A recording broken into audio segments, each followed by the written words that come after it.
ثم توفى كل نفس ما كسبت وهم لا يظلمون أيها المؤمنون আমরা এখন কৃত্রিম বুদ্ধিমত্তার যুগে অবস্থান করছি এবং এই নতুন প্রযুক্তির ফলে গুজব, গীবত এবং পরনিন্দার ঝড়, সাইক্লোন প্রবাহিত হচ্ছে। আজকে আমরা তিনটা বিষয় নিয়ে একটু সামান্য কোরআন হাদিসের দৃষ্টিতে আলোকপাত করব এবং তারপর কৃত্রিম বুদ্ধিমত্তা, যেটাকে আমরা এআই কিংবা আর্টিফিশিয়াল ইন্টেলিজেন্স বলি, এর মাধ্যমে যে বিষয়গুলো ঘটছে আমরা অনেকেই হয়তো সে ব্যাপারে ওয়াকিফাল নই এবং সতর্ক তো নই। এক্ষেত্রে আমাদের কিরূপ সতর্কতা অবলম্বন করা উচিত এবং কিভাবে এই যে গুজব, গীবত বা পরনিন্দার ঝড় চলছে এর বিরুদ্ধে নিজেদেরকে কি করে আমরা রক্ষা করতে পারবো, হেফাজত করতে পারবো, সেটা নিয়েই সংক্ষেপে আমরা আজকে আমাদের আলোচনা পেশ করবো ইনশাআল্লাহ। আল কোরআন এবং সুন্নাহ আল্লাহ সুবহানাহু ওয়া তাআলার দেয়া সর্বশেষ জ্ঞানের দুটো ভান্ডার মানব জাতিকে আল্লাহ সুবহানাহু ওয়া তাআলা দিয়েছেন শেষ নবী মুহাম্মদ সাল্লাল্লাহু আলাইহি সাল্লামের মাধ্যমে, যাতে তারা কিয়ামত পর্যন্ত একটা সুন্দর নীতিমালার আলোকে নিজেরা চলতে পারে, তাদের পরিবার, পরিজন, সমাজ, রাষ্ট্র এবং তাদের বিশ্ব তারা চালাতে পারে। আর এই জন্যেই ইসলামী শরিয়ত সালেহাতুন লিকুল্লি জামানিন ওয়া লিকুল্লি মাকান, প্রত্যেকটা যুগ এবং প্রত্যেকটা সময়ের জন্য এটি প্রযোজ্য, এটি সঙ্গতিপূর্ণ এবং এটি চির আধুনিক। শুধু তাই না, ইসলামী শরিয়া প্রত্যেক মানুষের ভালো মন্দের জন্যে যে চমৎকার বিধান রচনা দরকার সেদিকটাও রক্ষা করেছে, হেফাজত করেছে। মানুষের যে স্বভাব, বৈশিষ্ট্য, তার যে চাহিদা, জৈবিক চাহিদা, জীবনের চাহিদা, এর সব কিছুর সাথে সঙ্গতি রেখেই ইসলাম তার বিধান মানব জাতির উদ্দেশ্যে পেশ করেছে। ফলে যে কোনো পরিস্থিতিতে, যে কোনো নতুন প্রযুক্তির ক্ষেত্রে অথবা যে কোনো বিপদ আপদ, সমস্যা, সেটা হোক ব্যক্তিগত, সামাজিক কিংবা রাষ্ট্রীয়, প্রত্যেক ক্ষেত্রে আসলে ইসলাম থেকে সমাধান নেওয়া, এটা আল্লাহ তাআলা অবধারিত করে দিয়েছেন। আল কোরআন এবং আর সুন্নাহ ভিত্তিক সমাধান গ্রহণ করা, এটাই হচ্ছে মুসলিমদের একমাত্র করণীয়। যদিও আজকে আমরা দুঃখের সাথে লক্ষ্য করছি যে মুসলিম সমাজের বিশাল একটা অংশ কোরআন সুন্নাহর জ্ঞান অভিমুখী নয়। কেউ বা পাশ্চাত্যের কৃষ্টি কালচার অভিমুখী, কেউ বা আধুনিকতার নামে তাদের মন যেমন চায় সেভাবেই তারা করছে, কেউ বা বিকৃত যে সকল চর্চা রয়েছে কিংবা আকিদা কিংবা বক্তব্য রয়েছে, মতবাদ রয়েছে, অনেকেই সেগুলোর অনুসরণ করছেন। অধিকাংশ ক্ষেত্রে আমরা লক্ষ্য করছি যে সেটা না বুঝে, না জেনে। মুসলিম সমাজের মধ্যে এখন অনেক ফিরকা, অনেক মানুষ, অনেক ধরনের রাজনীতি এখানে চলছে এবং অনেক ধর্মীয় গ্রুপ এখানে আছে। অতএব আজকে এত বিশাল মতবাদ কিংবা দলাদলি অথবা নানা রকম আকীদার মধ্যে আপনাকে সঠিকটাই খুঁজে নিতে হবে। অতএব আপনার আমাকে নিজেকে সেভাবে প্রস্তুত করতে হবে। অনেক কনফিউশন থাকবে, অনেক বিভ্রান্তি থাকবে, অনেক ধূসর এরিয়া, যেটাকে ইংরেজিতে গ্রে এরিয়া বলা হয়, থাকবে। কিন্তু এর মধ্য থেকে আমাদেরকে অবশ্যই সঠিকভাবে সঠিক পথটাকে বেছে নিতে হবে। আমরা যখন কোথাও যাই, যে উদ্দেশ্যে যান, আপনি দেখেন আপনি সবচেয়ে বেস্ট সলিউশনটা নেওয়ার চেষ্টা করেন। যদি কিছু কিনতে চান, আপনার সাধ্য অনুযায়ী সবচেয়ে ভালোটা কেনার চেষ্টা করেন। তাহলে দিনের ক্ষেত্রে সেটা কেন নয়?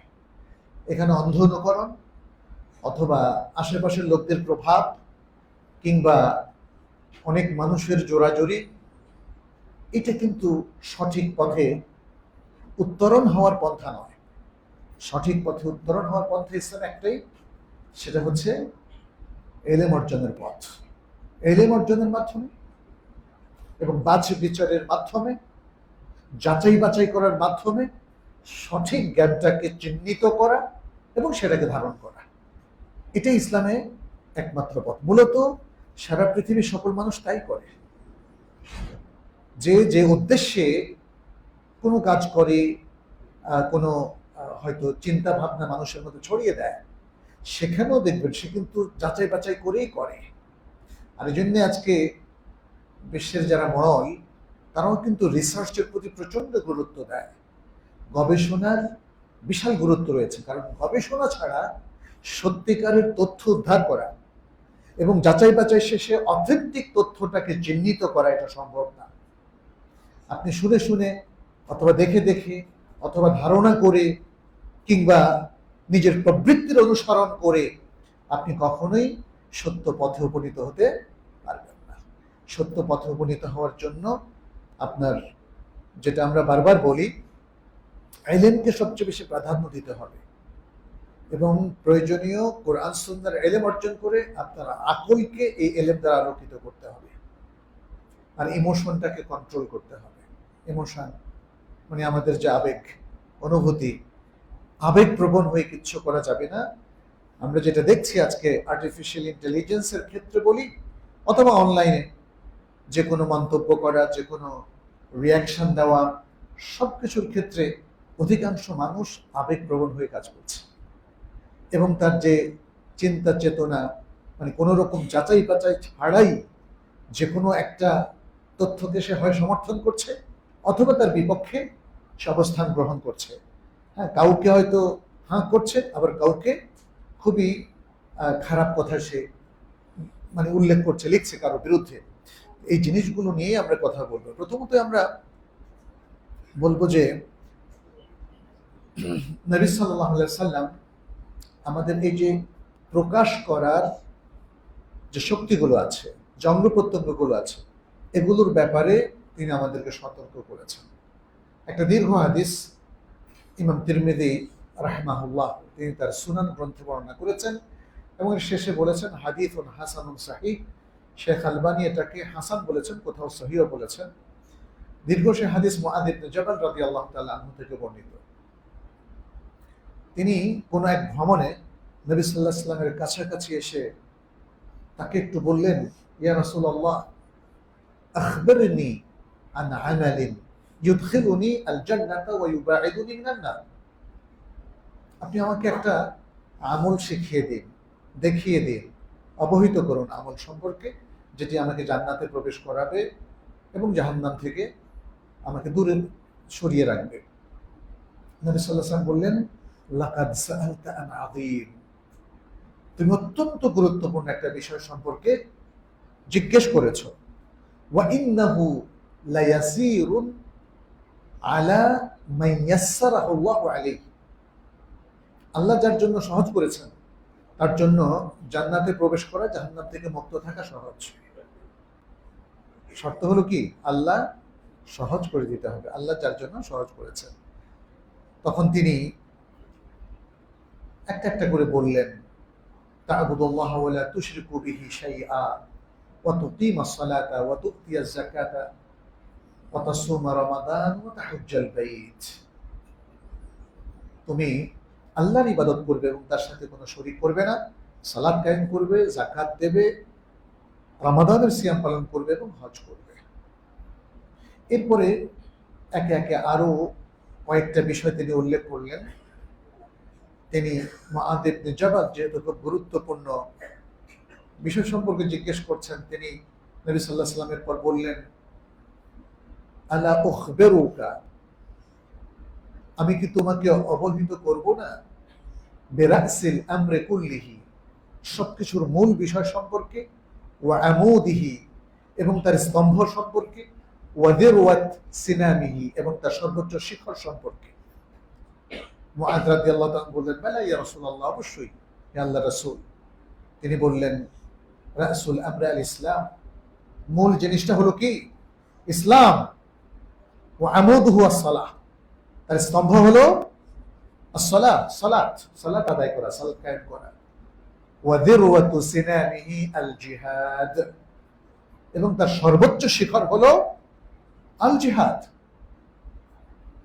এরপরে তিনি আবারও বললেন, আলা উখবিরুকা বিমালাকি যালিকা কুল্লি, আমি কি এর সব কিছুর সার জিনিসটা আমি তোমাকে অবহিত করব কিনা।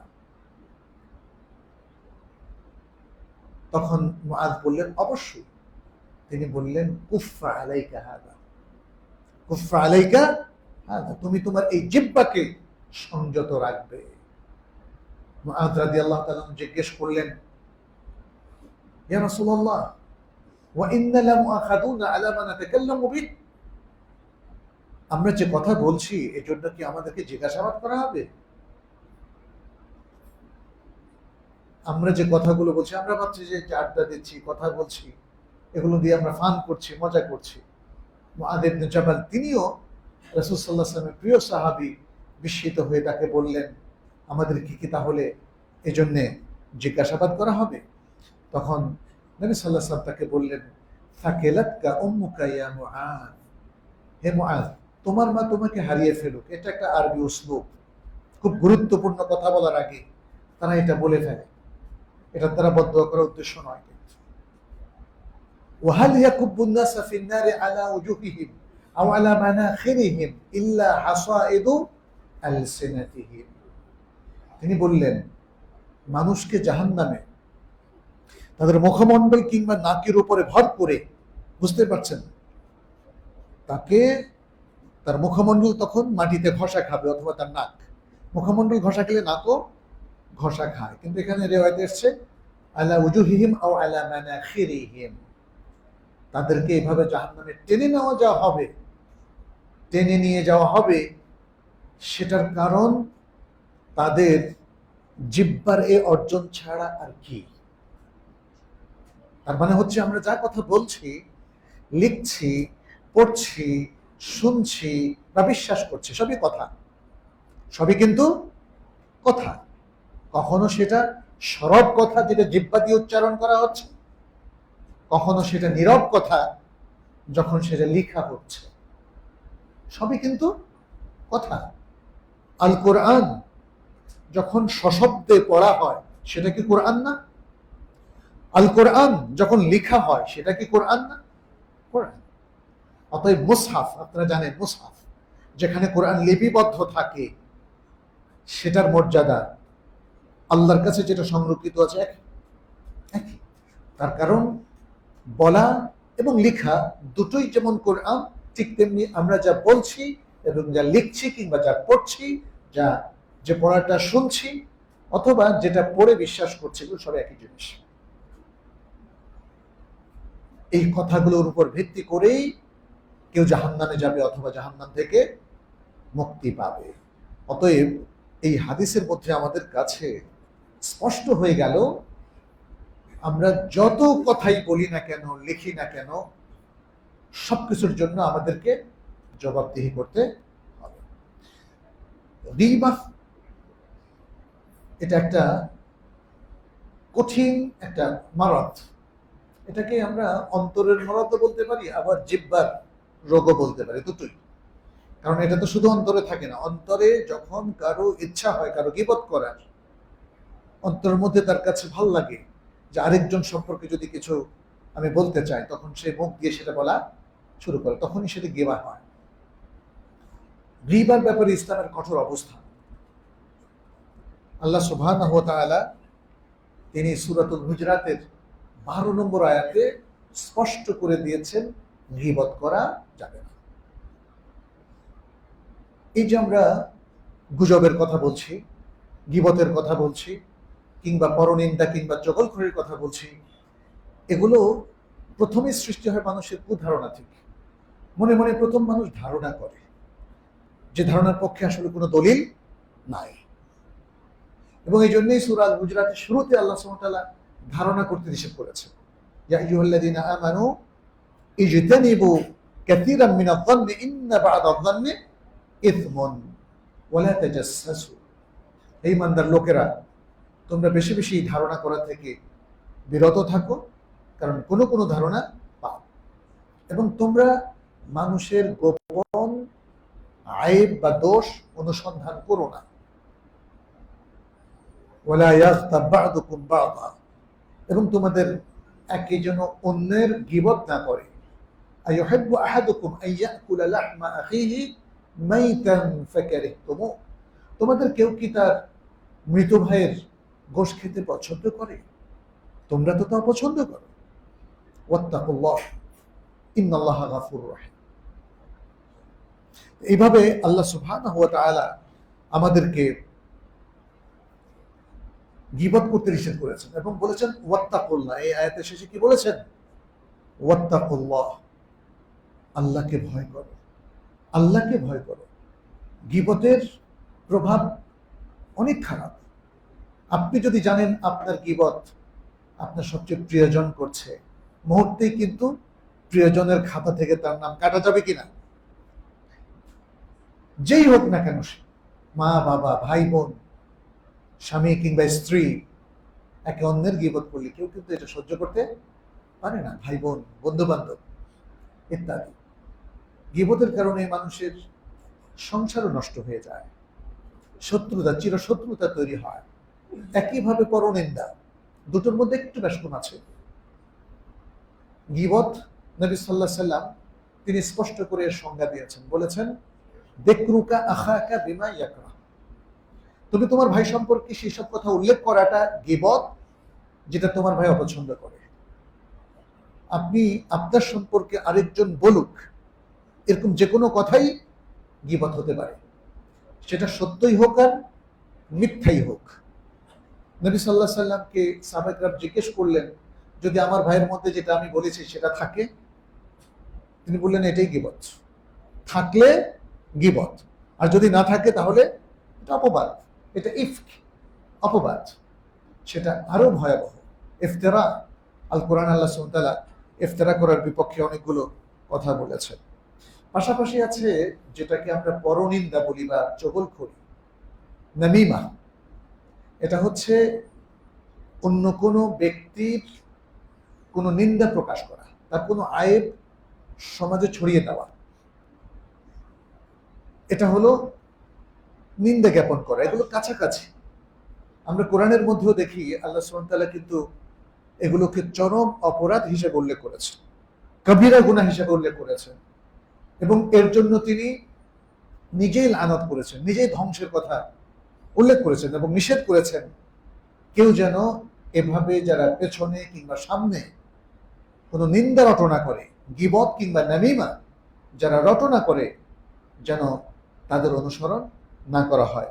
আল্লাহ সুবহানাহু ওয়া তাআলা বলছেন ওয়াইলুল লিকুল্লি হুমাযাতিল লুমাযা, ওয়াইলুন, ধ্বংস প্রত্যেক সামনে যারা নিন্দা জ্ঞাপন করে তাদের জন্য এবং পিছনে যারা নিন্দা জ্ঞাপন করে তাদের জন্য। যারা ফেসবুক কিংবা অনলাইনে নিন্দা জ্ঞাপন করে তাদেরকে দুই কাতারেও ফেলতে পারে। বলার সাথে সাথে সেটা যখন সবার কাছে পৌঁছে যায় অনেকটা সামনে বলার মতোই, তাই না? মুহূর্তেই তো পৌঁছে যায়, যখনই আপনি আপলোড করে দেবেন মুহূর্তে পৌঁছে যায়। আর পেছনে কারণ হলো মানুষ যখন ঘরে একাকী বসে করে তখন কিন্তু তার মধ্যে চক্ষু লজ্জা থাকে না, তখন সে যা ইচ্ছা তাই বলতে পারে। ফলে এখন যুদ্ধটা অনেক বেশি ঘনীভূত হয়ে গেছে। একজন ব্যক্তি আরেকজনকে যখন রিফিউট করে ভয়ঙ্কর ভাবে করে, কারণ তার আশেপাশে কোনো ধরনের ভয়ভীতি নাই, চক্ষু লজ্জার বিষয় নাই, অন্য কেউ দেখছেও না ইত্যাদি। আমরা আরেকটা আয়াতের মধ্যে দেখি আল্লাহ সুবহানাহু ওয়া তাআলা কি উল্লেখ করছেন। সূরা আল কালামের 10, 11, 12 নম্বর আয়াত, ওয়ালা তুতি' কুল্লা হাল্লাফিন মাহিন হাম্মাজিম মাশশাইন বিনামিম মান্নাইন লিল খায়রি মু'তাদিন আথীম। খুবই চমৎকার একটা নির্দেশনা। বললেন তুমি সেই সব হলফকারী, শপথকারীর অনুসরণ করবে না যে লাঞ্ছিত, যে পেছনে মানুষের দোষ বলে বেড়ায় এবং মানুষের নিন্দা করে বেড়ায়, আর সে সকল কল্যাণকে বাধা প্রদান করে, সীমালঙ্ঘনকারী, পাপিষ্ঠ। এমন লোকদের অনুসরণ করবে না। কিন্তু আজকে আমাদের সমাজে কিন্তু এমন লোকদেরই প্রভাব বেশি। সমাজের প্রভাবশালী লোকদের মধ্যে আমরা দেখি যে অন্যায়কে বাধা দেয়, যে সীমাকে লঙ্ঘন করে, এবং যে পাপকে জমিনে প্রতিষ্ঠিত করার জন্য চেষ্টা করে। সে কাজগুলো করা যাবে না। নবী সাল্লাল্লাহু আলাইহি সাল্লামের আরো অনেকগুলো বিখ্যাত হাদিস আছে যেগুলো তিনি এভাবে পরনিন্দুকদের ব্যাপারে বলেছেন। সহিহ মুসলিমের একটা বর্ণনা, লা ইয়াদখুলুল জান্নাতা নাম্মামুন, লা ইয়াদখুলুল জান্নাতা নাম্মামুন, যে ব্যক্তি নাম্মাম অর্থাৎ নামিমা করে বেড়ায়, অন্যের নিন্দা করে বেড়ায়, সে জান্নাতে প্রবেশ করবে না। আচ্ছা, এখানে আরো একটা জিনিস আমরা লক্ষ্য করি, এগুলো কাছাকাছি, যে গুজবগুলোর সাথে কিসের সম্পর্ক সবচেয়ে বেশি? মিথ্যার সম্পর্ক। মিথ্যার ব্যাপারে দেখেন নবী সাল্লাল্লাহু আলাইহি সাল্লাম থেকে অনেক কঠিন কথা আছে, এবং কোরআনের মধ্যেও বিভিন্নভাবে মিথ্যাকে নিষেধ করা হয়েছে। যেমন নবী সাল্লাল্লাহু আলাইহি সাল্লাম বলছেন, ইয়াকা ওয়াল কাযিব ফাইন্নাল কাযিবা ইয়াহদি ইলাল ফুজুর ওয়া ইন্নাল ফুজুরা ইয়াহদি ইলান নার। সাবধান, তোমরা মিথ্যা কথা বলবে না, মিথ্যা থেকে নিজেকে রক্ষা করবে, কারণ মিথ্যা তোমাদেরকে পাপের দিকে নিয়ে যায়, পাপ তোমাদেরকে জাহান্নামের দিকে নিয়ে যায়। এরপরে হাদিসের শেষে এসেছে, ব্যক্তি মিথ্যা বলতে থাকে হাত্তা ইউকতাবা ইনদাল্লাহি কাযযাবা, মিথ্যা বলতে বলতে একসময় সে আল্লাহর কাছে কাযযাব বলেই লিখিত হয়ে যায়, কাযযাব বলে চিহ্নিত হয়ে যায়। এছাড়াও আমরা দেখি যে মিথ্যা বলার মধ্য দিয়ে ব্যক্তি কিন্তু অপবাদ আরোপ করে। পৃথিবীতে এই যে আপনি কুফরি শক্তি দেখছেন, ইসলাম বিরোধী শক্তি, ইসলামের শত্রু, এরাও কিন্তু মিথ্যার উপরেই তাদের নিজেদেরকে স্থাপন করেছে। যারা আল কোরআনকে আল্লাহর কিতাব হিসাবে অবিশ্বাস করে, এটা কি মিথ্যা না? পৃথিবীর সবচেয়ে বড় মিথ্যা।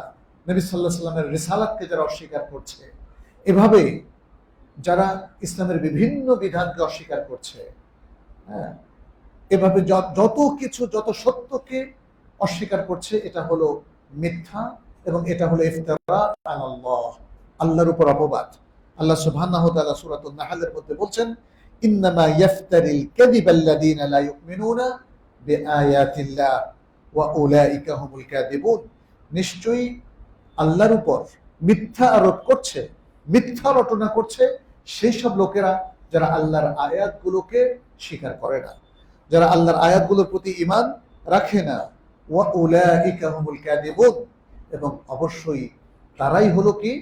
মিথ্যাবাদী। ওয়া উলাইকা হুমুল কাযিবুন, তারাই হলো মিথ্যাবাদী। মিথ্যাকে এখন নানাভাবে উপস্থাপন করা হচ্ছে। আজকের আধুনিক শিক্ষা ব্যবস্থার মধ্যে মিথ্যাকেই কিন্তু তুলে ধরা হচ্ছে। এই যে ফ্রয়েডীয় তত্ত্ব, ডারউইনের তত্ত্ব, এরকম আরো অনেকগুলো তত্ত্ব, গ্রিক দর্শন, রোমান দর্শন, কিংবা ভারতীয় দর্শন, এগুলোর মধ্যে সকলেই মিথ্যার কারসাজি আর কারসাজি। সেখানে ওহীর কোনো বক্তব্য আপনি সেখানে পাবেন না। তাহলে আজকে আধুনিক শিক্ষা ব্যবস্থাও কিন্তু মিথ্যাকেই তুলে ধরছে, এবং মিথ্যাকে এত যৌক্তিকভাবে, এত সুন্দরভাবে তুলে ধরছে যে আমাদের শিক্ষার্থীরা, তারা কিন্তু এগুলোকে নিচ্ছে। আপনি সমাজ বিজ্ঞানের বইগুলো পড়ে দেখেন, অ্যানথ্রোপোলজি বা নৃবিজ্ঞানের বইগুলো পড়ে দেখেন, সেখানেও কিন্তু বলা হচ্ছে সকল ধর্ম মানব রচিত। তাহলে ইসলামটাকে বাদ থাকলো? আর এমন কিছু কনফিউজড বক্তব্য সেখানে দেওয়া হচ্ছে, সেটাকে কিন্তু আমাদের শিক্ষার্থীরা নিয়ে নিচ্ছে। ফলে আজকে মুসলিম সমাজে আমরা যারা হয়তো দিন প্র্যাকটিস করছি, আমাদের সন্তানরা কিন্তু অনেক ঝুঁকির মধ্যে আছে, এটা আমরা খেয়াল করছি না। তাকে আমরা বিভিন্ন সাবজেক্টে, আধুনিক সাবজেক্টগুলোতে পড়াচ্ছি, পাশ্চাত্যে পাঠিয়ে দিচ্ছি বিভিন্ন ইউনিভার্সিটিতে, কিন্তু কি আকীদা আর কি হয়ে তারা ফিরে আসছে, এটা কিন্তু আমরা খুব বেশি খেয়াল করছি না। তাদের ক্যারিয়ার অথবা তাদের ভালো একটা চাকরি, অনেক বড় স্যালারির চাকরি, এটা আমাদের কাছে অনেক বড় হয়ে গেছে। আজকের যে অনলাইন কিংবা অফলাইন যে সংবাদপত্র ম্যাগাজিন গুলো আছে, সেখানেও দেখবেন অনেক মিথ্যাকে খুবই রং চড়িয়ে কিংবা খুব সুন্দর ভাষায় উপস্থাপন করা হচ্ছে। অধিকাংশ মানুষের অভ্যাস হলো যখন খুব সুন্দর করে লেখা কিছু পড়ে সে প্রভাবিত হয়ে যায়, বিশ্বাস করে ফেলে। আমি তো পড়েছি অমুক পত্রিকা, অমুক বইতে পেয়েছি, কিন্তু যাচাই কি করেছেন? আপনি পেয়েছেন ভালো কথা, যাচাই করেছেন? মানে পুরো মানুষের স্রোতে চলা শুরু করেছে আমাদের মুসলিম সমাজের অধিকাংশ মানুষ। ফলে আর সব মানুষের যে পরিণতি, আমাদের একই পরিণতি হচ্ছে। এটা অবশ্য আল্লাহর নিয়ম। ভুল পথে পা বাড়ালে সত্যকে পাবেন না। বিভ্রান্তিকে গ্রহণ করলে আপনি সুন্দরকে পাবেন না, আল্লাহ এবং রাসূলের পথে চলতে পারবেন না। তাহলে আপনাকে নিশ্চিত হতে হবে যা কিছু এ সমাজে প্রচার করা হচ্ছে, কোনটা তার মধ্যে সঠিক এবং কোনটা তার মধ্যে বেঠিক। এই এই যোগ্যতা নিজের মধ্যে অর্জন করতে হবে আপনাকে।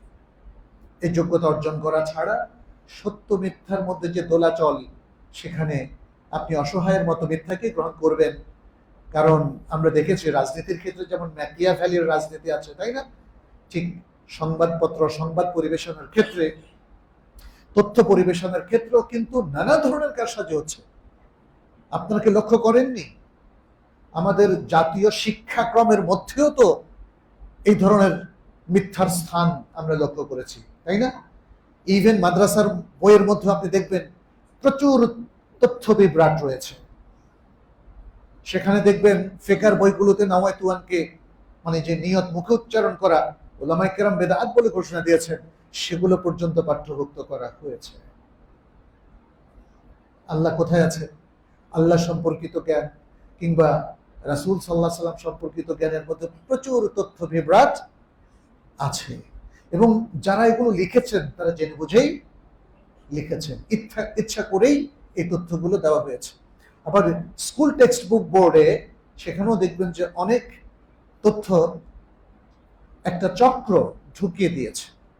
আমাদের যে অথেন্টিক ইসলামিক যে তথ্যগুলো ছিল, নবী সাল্লাল্লাহু আলাইহি ওয়াসাল্লামের যে জীবনী ছিল বা ইসলামের আরো সুন্দর সুন্দর যে কথিকাগুলো ছিল, সেগুলোকে রিপ্লেস করা হয়েছে এমন কিছু দিয়ে যেগুলোর মধ্যে সত্যতা আসলে নেই।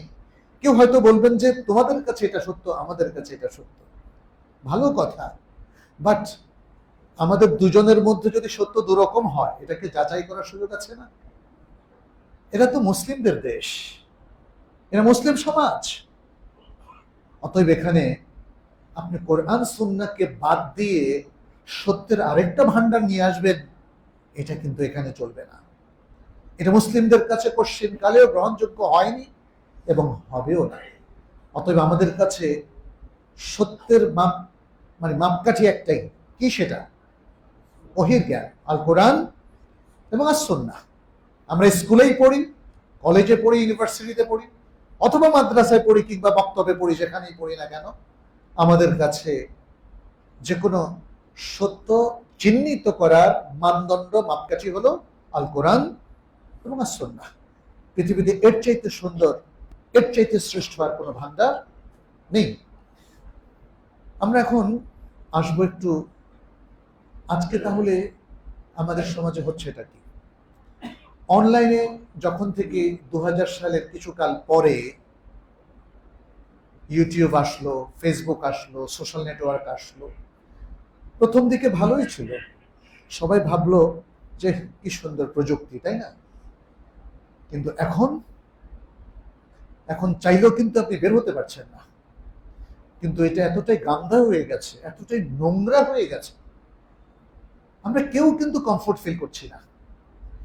বরং আমরা আমাদের সন্তানদেরকে হারাতে বসেছি, আমাদের তরুণ ছোট ভাইদেরকে হারাতে বসেছি, তরুণীদেরকে। সারাক্ষণ এই ট্যাবের মধ্যে, অ্যান্ড্রয়েড ফোনের মধ্যে, এই গ্যাজেটের মধ্যে তারা লিপ্ত থাকে, বসে থাকে। এমন কিছু এখানে দেওয়া হয়েছে, মানুষের নেশা ধরে যায়। আমরা আগে ভাবতাম সিগারেট, তামাক কিংবা মদের নেশা, আমার কাছে মনে হয় এটাকে এডিকশন বলা হয়, আসক্তি। এখন ওই সমস্ত খাদ্যদ্রব্যের নেশার চেয়ে এই নেশাটা এখন ভয়ঙ্কর। এই নেশাটা ভালো ভালো মানুষকেও আক্রান্ত করে ফেলছে। আর এর মধ্যে যে কন্টেন্টটা আমরা পাই, যে কথাগুলো, বক্তব্যগুলো, অধিকাংশই কিন্তু শরিয়ার দৃষ্টিভঙ্গিতে গ্রহণযোগ্য নয়। আপনি হয়তো বা ভালো কিছু সার্চ করছেন, কিন্তু আপনার সামনে যেটা আসছে এর 90% হচ্ছে শরিয়া লঙ্ঘনকারী বস্তু, কন্টেন্ট।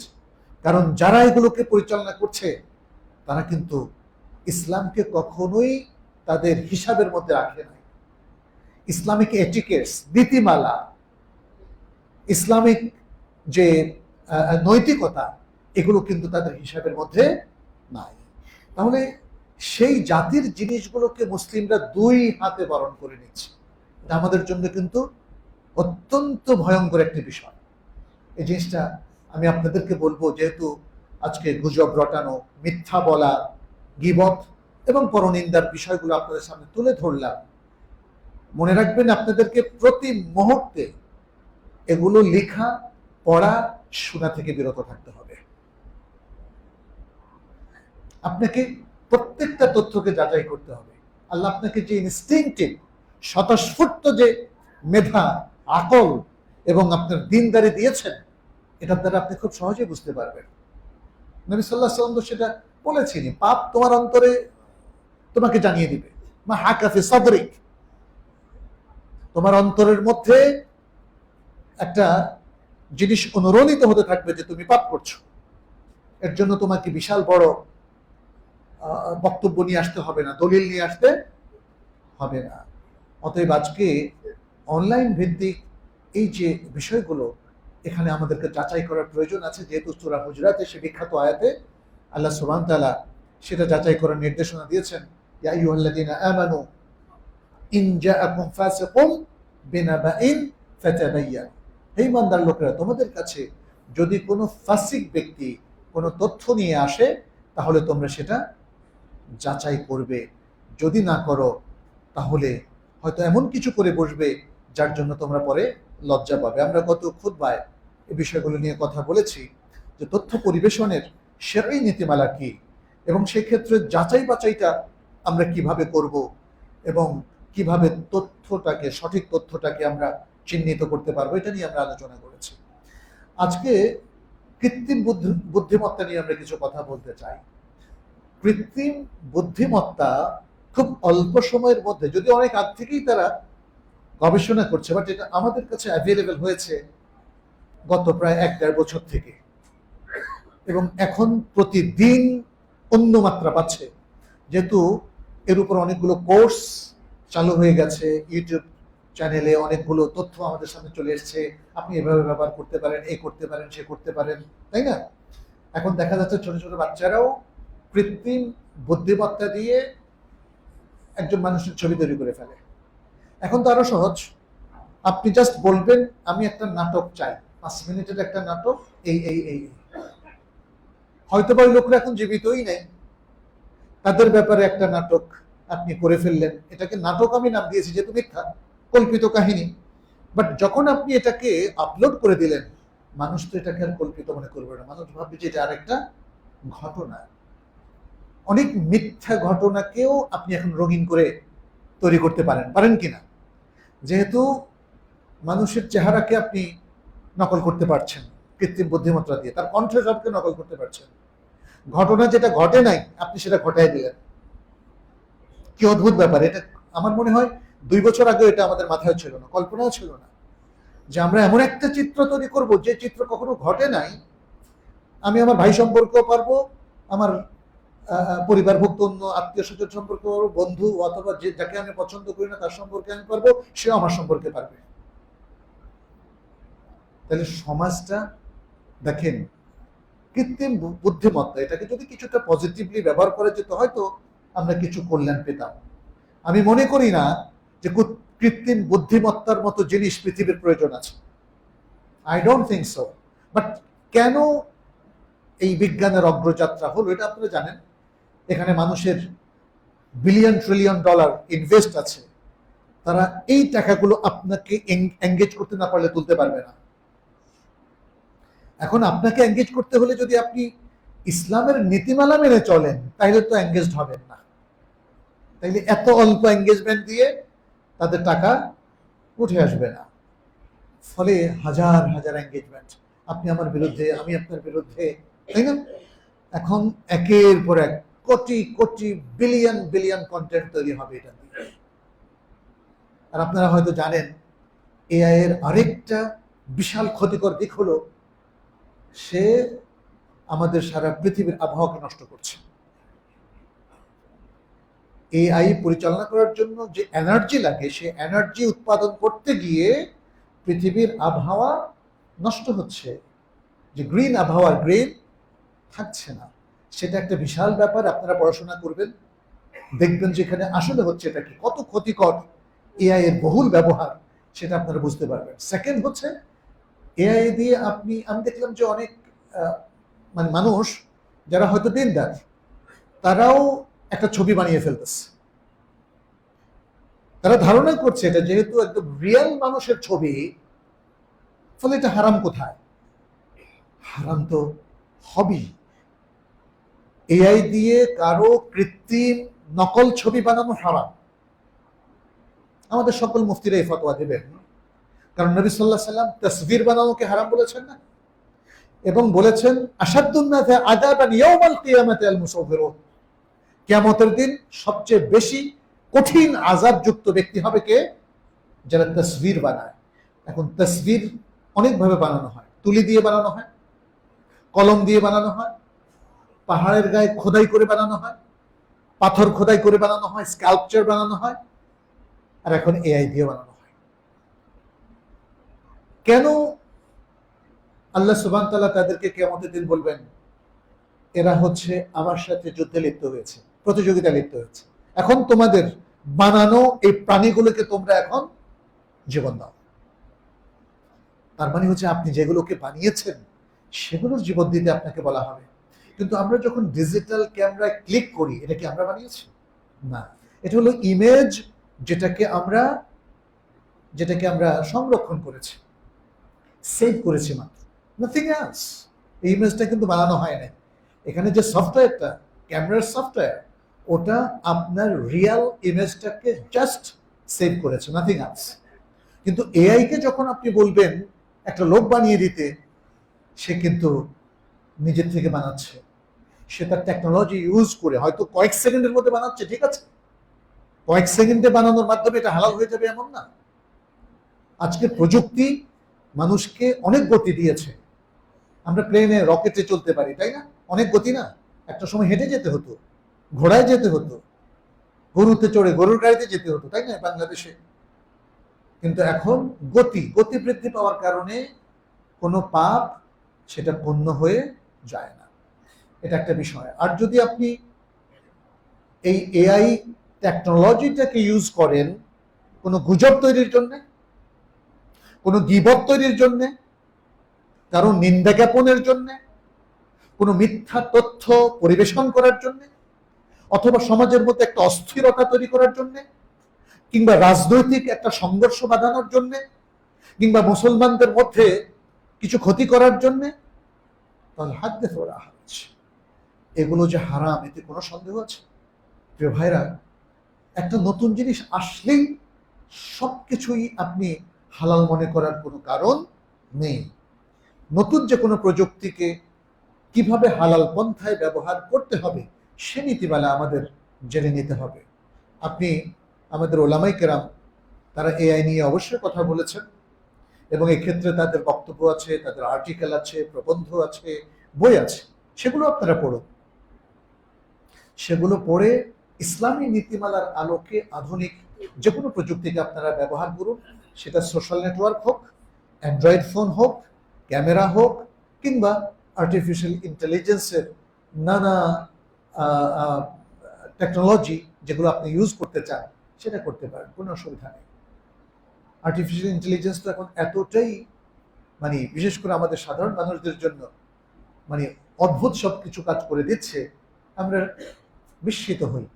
আপনি 5 পৃষ্ঠা বাংলা যদি আপনি স্ক্যান করে দেন, দেখা যাচ্ছে যে আপনাকে মুহূর্তের মধ্যে সামারি করে দিচ্ছে। এখান থেকে প্রশ্ন বানাতে চান, প্রশ্ন করে দিচ্ছে, এমসিকিউ করতে চান, সেটা করে দিচ্ছে। বাংলাটা বাংলায়, আবার যদি বলেন না এটাকে ইংরেজি করে দাও, সাথে সাথে করে দিচ্ছে।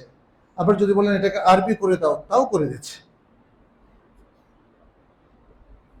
আমাদের সাবধান হতে হবে।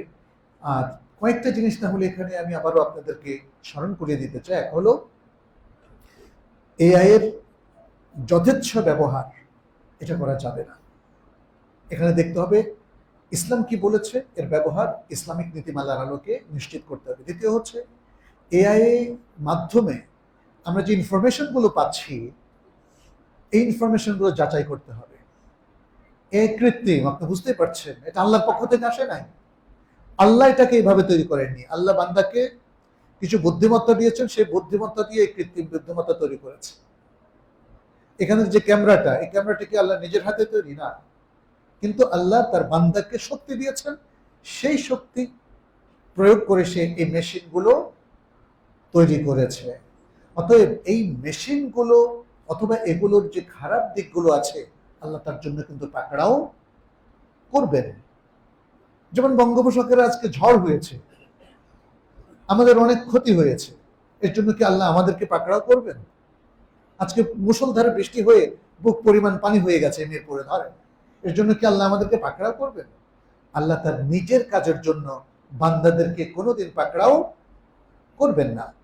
আল্লাহ বান্দাদের কাজের জন্য বান্দাকে পাকড়াও করবেন যদি তারা তার শরঈ নীতিমালার বাইরে এবং তার নির্দেশের বাইরে গিয়ে অন্যায় কিছু কাজ করে ফেলে, আল্লাহ তার জন্য তাদেরকে ধরবেন। অতএব প্রিয় ভাইয়েরা, আধুনিক প্রযুক্তি আমাদের অনেক কিছুকে সহজ করে দিয়েছে, কিন্তু আমাদেরকে পাপের সাগরে ডুবিয়ে দিয়েছে। অতএব এই পাপের সাগর থেকে নিজেদেরকে মুক্ত রাখুন, মুক্ত করুন, দ্বীনের পথে চলুন। যত প্রযুক্তিই আসুক না কেন, আপনার বয়স আমার বয়সে আগের মধ্যে রয়ে গেছে, 60-70, খুব ভাগ্য ভালো থাকলেই এই বয়সটা আমরা পাই, তার আগেই অনেকের মৃত্যু হয়ে যায়। অতএব মৃত্যুর জন্য প্রস্তুতি গ্রহণ করুন, আল্লাহর কাছে ফিরে যেতে হবে, সেই জন্য আল্লাহর তাকওয়া অবলম্বন করুন। ওয়াত্তাকু ইয়াওমান তুরজাউনা ফীহি ইলাল্লাহ, সেই দিনটাকে ভয় করুন যেদিন আল্লাহর কাছে ফেরত যাবেন। অতএব আধুনিক যে কোনো প্রযুক্তি, যে কোনো যন্ত্র, যে কোনো ইলেকট্রনিক্স, যে কোনো বিষয় ব্যবহারের ক্ষেত্রে ইসলামী নীতিমালা মেনে চলুন। এবং গুজব, গীবত, পাপ, মিথ্যা, পরনিন্দা, নামিমা, চগলখড়ি, এরকম আরো যে পাপগুলো আছে, এবং বিশেষ করে মানুষের অধিকার নষ্ট করা, মানুষের ইমেজ নষ্ট করার যে ষড়যন্ত্রগুলো আছে, এ সব কিছুকে পরিহার করতে হবে।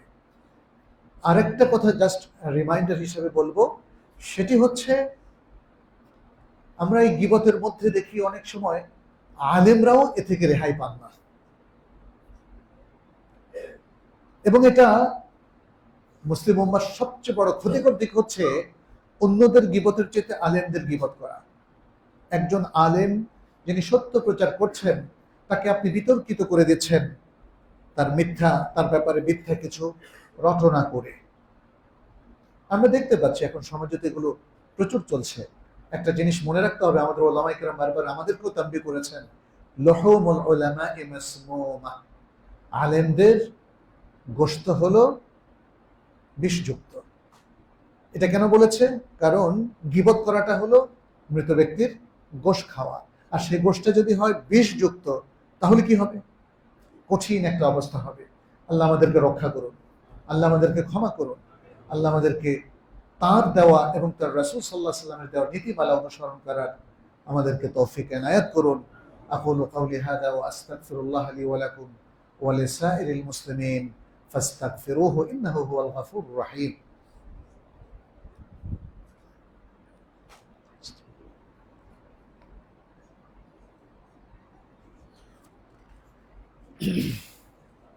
আলহামদুলিল্লাহি আলা ইহসানিহি والشكر له على فضله وامتنانه وأشهد أن لا إله إلا الله وحده لا شريك له وأشهد أن محمدا عبد الله ورسوله صلى الله عليه وعلى آله وصحبه ومن تبعهم بإحسان إلى يوم الدين وسلم تسليما كثيرا كثيرا. عباد الله اتقوا الله ওয়া'লামু আন্না আলাইনা ইত্তিবা'a সুন্নতি নবিয়িনা মুহাম্মাদিন সাল্লাল্লাহু আলাইহি ওয়াসাল্লাম। আইয়ুহাল মুমিনুন, আমরা সচেতন হওয়াটা খুব জরুরি। ইলমের পাশাপাশি সতর্কতা অবলম্বন আজকের প্রত্যেকটা কাজে এটা শরিয়ার নির্দেশনা, সার্বক্ষণিক নির্দেশনা আমাদের জন্য রয়েছে। কারণ আমাদের প্রত্যেকটা কাজেই এখন হক আর বাতিলের একটা দ্বন্দ্ব তৈরি হয়ে গেছে। আমরা আমাদের ব্যবসা বাণিজ্য বলি, প্রশাসনিক কর্মক্ষেত্র বলি, চাকরি বলি, ব্যাংকিং বলি, অথবা আমাদের পারস্পরিক মুআমালা, সমাজের প্রত্যেকটা কাজে হক আর বাতিলের উপস্থিতি সমভাবে লক্ষণীয়। হক তো চিরন্তন আছেই, বাট বাতিল এসে হানা দিচ্ছে বারবার আমাদের সত্য কাজটাকে, ভালো কাজগুলোকে ভণ্ডুল করে দেওয়ার জন্য, জীবনটাকে কলুষিত করে দেওয়ার জন্য, সমাজটাকে বিচ্যুত করার জন্য এই কাজগুলো ব্যাপকভাবে হচ্ছে। অতএব মুসলিমদের সতর্কতাটাও এখন খুব জরুরি হয়ে পড়েছে।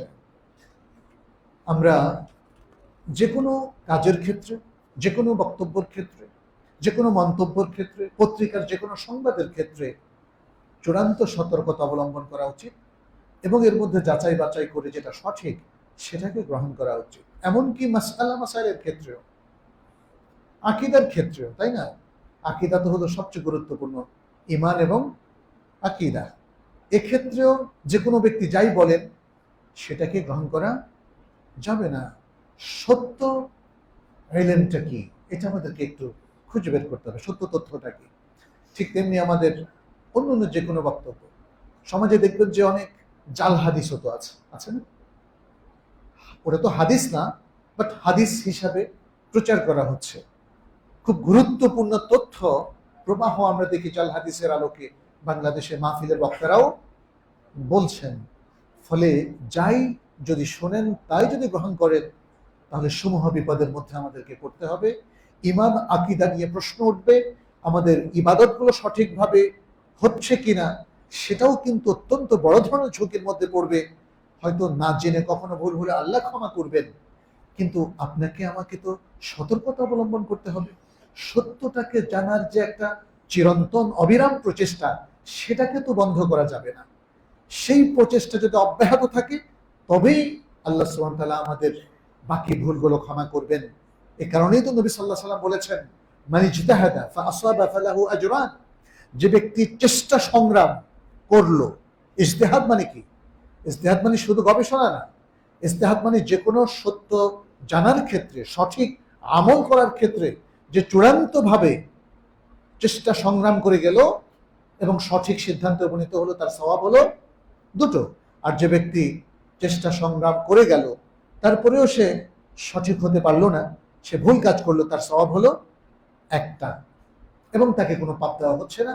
কারণ সে অবিরামভাবে সত্যে উপনীত হওয়ার জন্যই চেষ্টা করছিল, সে সতর্ক ছিল, সে সাবধানতা অবলম্বন করেছে। এবং এই সব কিছু করার পরেও মানবিক ত্রুটির কারণে, মানুষের সবার সাধ্য তো একরকম নয়, মানবিক ত্রুটির কারণে সে ভুল সিদ্ধান্তে উপনীত হওয়ার কারণে আল্লাহ তার ভুলগুলোকে ক্ষমা করে দিলেন। বরং শুধু তাই না, সে যে চেষ্টা অব্যাহত রেখেছিল সত্য উপনীত হওয়ার জন্য, সেই জন্য তাকে একটা সওয়াব দান করলেন। কি সুন্দর ইসলাম, কি সুন্দর! আল্লাহ কারোর প্রতি কোনো জুলুম করেন না, না দুনিয়াতে না আখিরাতে। কিন্তু দুনিয়াতে যা কিছু হয়, প্রিয় ভাইরা, এর জন্য আমাদেরকে ধৈর্য ধারণ করতে হবে। আল্লাহর উপর তাওয়াক্কুল নষ্ট করা যাবে না, আল্লাহর উপর ঈমানকে ত্রুটিপূর্ণ করা যাবে না। পূর্ণ ঈমান রেখে, পূর্ণ তাওয়াক্কুল রেখে এবং আল্লাহর উপর পূর্ণ বিশ্বাস রেখে আমাদেরকে কাজে এগিয়ে যেতে হবে। আপনি দুনিয়ার সামান্য কোনো একটা বিপদের কারণে, সমস্যার কারণে যদি ঈমান হারান, তাহলে আপনি বড় ধরনের লসে পড়বেন, তাই না? সামান্য ত্রুটি, সমস্যা, এগুলোর কারণে ঈমানের মতো এত বিশাল সম্পদ হারানো উচিত নয়, বুদ্ধিমানের কাজ নয়। নবী রাসূলদের জীবনে এত এত বিপদ এসেছে, কখনো কখনো তাদের জীবন চলে যাওয়ার মতো অবস্থা সৃষ্টি হয়েছে, কিন্তু তারা কখনো ঈমান হারা হননি। অতএব আমাদেরকেও সেটা মনে রাখতে হবে। আজকের এই আধুনিক জীবন আমাদেরকে বারবার ইমান থেকে বের হয়ে যাওয়ার হাতছানি দেয়, আমাদেরকে বারবার বিভ্রান্ত করে, আমাদেরকে ত্রুটিপূর্ণ জীবনের দিকে ডাকে, আমাদেরকে পাপের দিকে আহ্বান করে। অতএব সতর্কতা এখন আগের চাইতেও বেশি প্রয়োজন। একদিকে ইমান রক্ষা করার তাগিদ, অন্যদিকে বিশুদ্ধভাবে ইবাদত করার প্রয়োজনীয়তা, এবং অন্যদিকে নিজেদের আখলাক, নৈতিকতা এবং ইমান আকিদা রক্ষা করা। আল্লাহ আমাদের সবাইকে তৌফিক দান করুন। ভুল বিভ্রান্তি থেকে আল্লাহ আমাদেরকে রক্ষা করুন, আমাদেরকে হেদায়েতের পথে রাখুন। আল্লাহ আমাদের যাবতীয় মুসিবত এবং সমস্যা থেকে রক্ষা করুন। আমাদের মধ্যে যারা অসুস্থ তাদেরকে সুস্থ করে দিন। আমাদের সমাজকে পাপমুক্ত করুন।